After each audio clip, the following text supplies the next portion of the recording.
An anonymous surgeon now claims to be revealing what really happens when the anesthesia kicks in and you're lying unconscious on the operating room table. The surgeon says that your doctors might blast heavy metal or just make jokes about you and your junk, among other things, but they always take the operation itself very seriously. This is all from an article called What Your Doctor Won't Tell You About Surgery, and it's on the website of the Daily Beast. The surgeon also revealed, and I quote, "We are deathly terrified of leaving something inside you or removing the wrong organ." He or she also went on to say that obese patients make it technically more difficult for surgeons, and they're at higher risk for infections and other complications. Kennedy is here. She hosts Kennedy, 10 o'clock Eastern Time on the Fox Business Network. Surgeons don't want to leave anything in you, and if you're obese, you're trouble.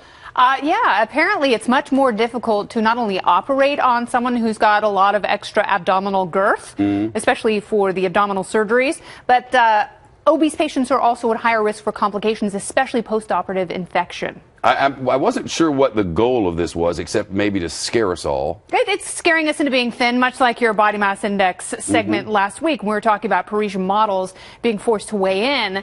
The doctor was basically saying in this Daily Beast article that there are a lot of things that surgeons go through that you don't know about. When you're wheeled into an OR, there's, gentle lighting and soft voices, but they say as soon as you're out, it's like a rock concert. And they blare like, he said one surgeon blares Japanese bluegrass. And I consulted several of my friends who happen to be surgeons, and I asked them their music preferences. A lady surgeon that I know, she only operates while listening to The Clash, and she also headbutted a fellow surgeon in the middle of an operation because he wouldn't shut up.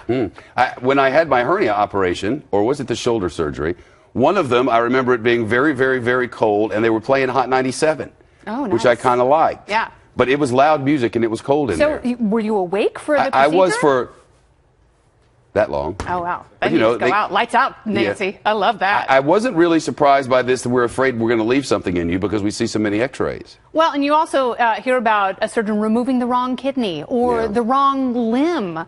Unfortunately, when my husband had knee surgery, I took a Sharpie and wrote all over the knee that was to be operated on with arrows like, make sure you operate on this one, because I was terrified. Had just read an article about a man who had had the wrong leg amputated. Those things can happen. They're very rare. You should be more concerned about, one of my surgeon friends said that you should be more concerned about a surgeon who's tired. And you should ask them, have you performed an all-night surgery lately? Do you have enough rest? And those are the kind of things that, as patients, we should be asking our doctors. And then we should be asking ourselves, are you there, God? It's me, Margaret. Do I need to lose 40 pounds before I have the splenectomy? Hey, your suggestion was put it off. Oh, yeah. Whatever it is. I think surgery, by and large, is a bad idea. So if you can put it off, go ahead and do that for a number of reasons. I talked to another lady surgeon that said, and in the Daily Beast article, this author said, we see you naked. We see everyone naked. It's not a big deal. But a lady surgeon I talked to said, we do see you naked, and occasionally we do make fun of your junk. Or, it could be the dude, it could be the chick. You could make fun of just about any kind of... She was not specific about junk. She just said that occasionally there are comments traded back and forth. Junk in general. In general.